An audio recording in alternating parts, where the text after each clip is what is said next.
Our ability to serve our advertising customers is directly impacted by our ability to automate processes, make them faster, be more efficient and more accurate at the same time.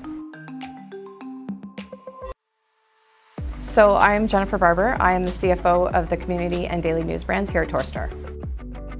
I would describe RPA as taking a process that is manual, that is highly repetitive, and now automating that process or having that process automatically done on a periodic basis. The top 3 benefits of implementing RPA here at Torstar, I would say, are improved efficiency, better productivity, and less manual error, which result in less effort in the back end when we're trying to fix things. And that allows us to spend more time with our customers and our clients, or do more analytics instead of spending time on data entry.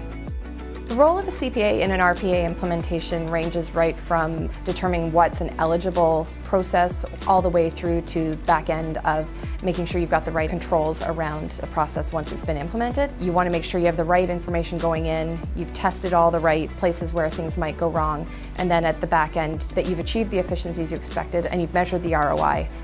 And some of the challenges we faced were the first couple of times we'd try this, it wouldn't work and we'd have to go back and test it again. In some of these processes, you need a month end in order to have that happen. So we would be at the mercy of the month end schedule. So it would take longer because you need a month end to come in order to retest it in the environment that you're using.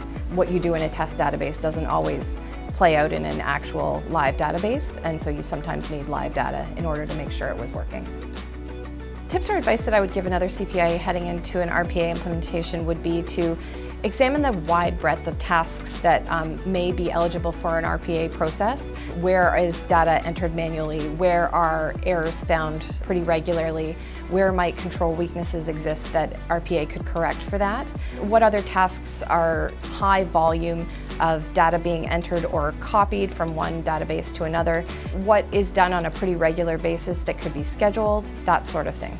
I think that things that CPAs need to be aware of after an RPA implementation is the costs that follow the RPA following it having been implemented. Some people will quote no cost up front and then you pay for it over time. You have to make sure there's an appropriate ROI on that investment. I would say that as your processes change, does your RPA become irrelevant, and have you now just put something in place that you need to now replace or change, and is there cost associated with changing that RPA?